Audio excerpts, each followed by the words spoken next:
portal to hell is demolished in Indiana. Hamas shows off its new battle tank and Israelis laugh. And dozens die when the tin cans holding up an apartment complex in Taiwan collapse. This is SkyWatchTV for Monday, February 8th, 2016. I'm Derek Gilbert. First up, North Korea successfully tested a long-range missile Saturday night just before the GOP presidential debate. State television there reported the successful launch of a satellite into orbit. This launch test was conducted over the objections of just about every other nation on planet Earth. The U.S., Japan, and South Korea immediately issued condemnations, called for a special meeting of the UN Security Council on Sunday. Even China condemned this test. Now, combine this with North Korea's recent successful test of a nuclear weapon, and you've got a combination that's going to keep Western military planners awake at night, and possibly greater than the threat that North Korea will actually launch a nuclear missile at, say, Los Angeles or Seattle, is the threat of an electromagnetic pulse caused by detonating a nuclear weapon in the atmosphere over North America. Now, experts disagree as to how bad it would be, but worst case scenario, there are some who think an EMP of that type would basically knock the United States back to the late 19th century. Imagine getting along without the electrical, not just electronic, but electrical conveniences that we've come to depend on over the last 100 years. In Taiwan, 34 people died after a magnitude 6.4 earthquake early Saturday morning. Most of the victims were inside a 17-story apartment complex building that collapsed. More than 300 people were rescued from the wreckage, about 100 of them taken to hospital. An investigation has been launched into the construction of the complex, and it's been discovered that the concrete columns holding up the building had been reinforced with tin cooking oil cans, put inside layers of concrete to make the support pillars look stronger, bigger than they actually were. Apparently, that was not illegal in Taiwan at the time that building was constructed. An investigation into the bombing of a Somali airliner last week Tuesday has learned that the suspect apparently smuggled an exploding laptop onto the plane. Spokesman for the government in Somalia said it was given to Abdullah Abdusalam Borle by two people wearing military uniforms, assumed to be employees of the airport at Mogadishu. Ironically, the suspect was the only person killed when the laptop opened a hole in the side of the plane through which Mr. Borle was sucked out. Thankfully, the pilot was able to turn the plane around and land it safely at Mogadishu. Anti-immigration groups protested in several European cities over the weekend. Dutch riot police clashed with members of the anti-Islam group Pegida as it tried to hold its first rally in Amsterdam Saturday. They were outnumbered by police and left-wing protesters. But it was a different story in Germany. Dresden, 8,000 people turned out for a Pegida rally. That's the city where the movement began. And in the northern French city of Calais, police used tear gas to disperse anti-immigration protesters. Now, Calais is a focal point for migrants who want to get into England through the Channel Tunnel. Several thousand of them have been living in a ramshackle slum at Calais for several months. Smaller demonstrations took place over the weekend in Britain, Poland, the Czech Republic, Ireland, Denmark, Finland, and Estonia. Peace talks to end the fighting in Syria fell apart last week. Various parties still not able to agree who should be able to sit at the table and actually negotiate. A combined force of Syrian and Iranian troops, meanwhile, backed by Russian airstrikes, Hezbollah fighters, and led by Russian special forces officers, have encircled rebel troops at Syria's second city, Aleppo. So there's not much incentive for the Syrian government of Bashar al-Assad to negotiate at this point.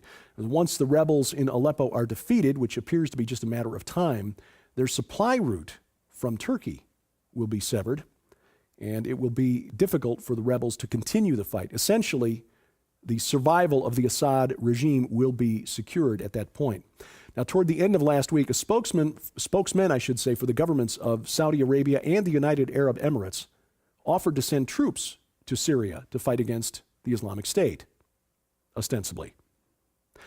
And in Washington, the State Department, at a press briefing, said the time had come to establish a no-fly zone over northern Syria, where currently the Russian Air Force is in control. Well, the responses from Damascus and from Moscow were very quick and very blunt.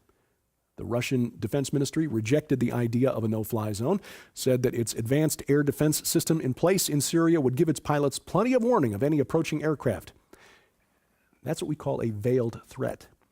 And the Syrian foreign minister was even more direct. He said any foreign troops entering Syria would go home again inside wooden boxes. In Israel, tension is high. I told you last week that people living near the border of the Gaza Strip are convinced that the strange noises they hear underneath their homes at night are coming from Hamas tunnelers trying to dig smuggling tunnels into Israel from which fighters can emerge to carry out acts of terror. Well, ironically, on Sunday, Hamas executed a military commander who was in charge of tunnel digging. Hamas said he'd been spying for Israel.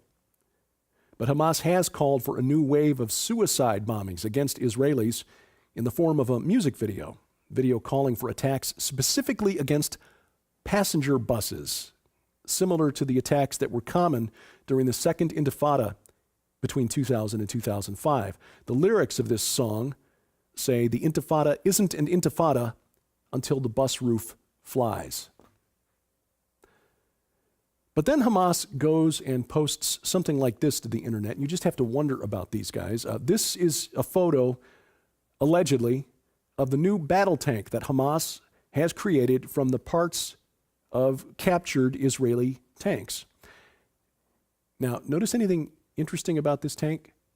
Like those rubber tires underneath the tank? And the fact that it appears to be made out of plywood? I'm pretty sure that the IDF isn't losing much sleep over this. Congratulations to the Denver Broncos, 24-10 winners over the Carolina Panthers in Super Bowl 50 yesterday. Broncos quarterback Peyton Manning collecting his second Super Bowl ring.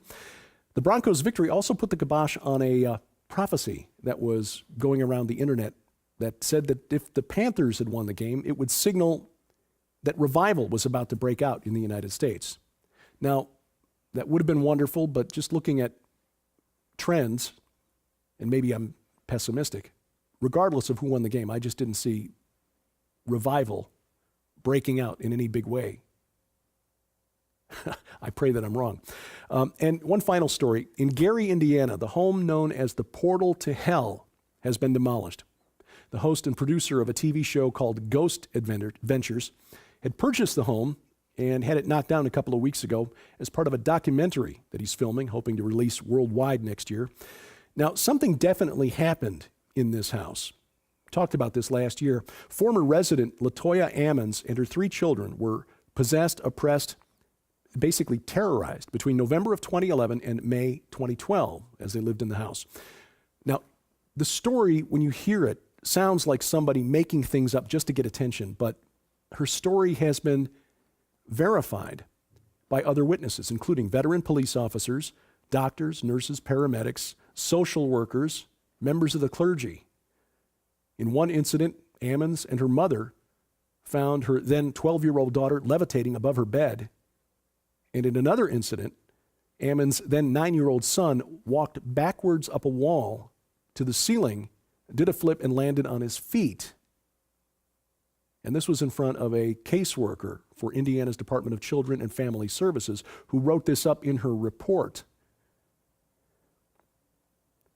Spiritual warfare is real. You want to make sure you see the programs we have coming up with Reverend Dr. Robert H. Bennett on exorcism, demon possession, and spiritual warfare. Some exciting news here at SkyWatchTV. The documentary film that we produced, released by Defender Films, Inhuman, The Final Phase of Man is Here, has been nominated for a Telly Award. Now, it's in the non-broadcast category, and there is a People's Award segment to the Telly Awards. Their judges will adjudicate the entries on one hand, but you have an opportunity to help Skywatch TV in the People's category. Log on to skywatchtv.com. There's a link at the very top of the website this week that directs you to the website for the Telly Awards. You can rate it on a 5-star scale. You can also rate the other entries as well. And the reason we're asking for your help is we're up against some pretty tough competition. 21st Century Fox has an entry in this competition. There are a couple of documentary entries from major contractors to the United States Department of Defense, Raytheon and BAE Systems. So we're up against some heavyweight people who do this for a living, make documentary films. So you got those guys, and then you got little old Defender films from out here in the Missouri Ozarks.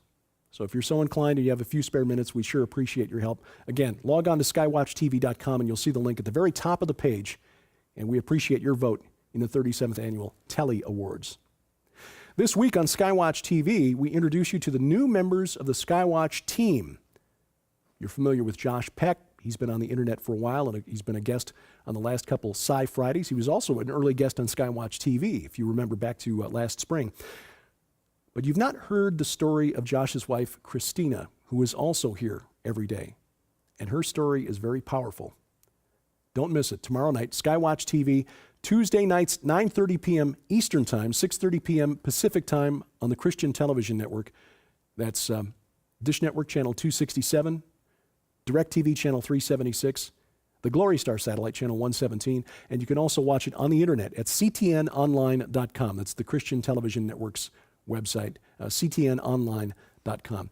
During the month of February, your financial gift of any amount, which we truly appreciate, will get you this gift from Skywatch TV.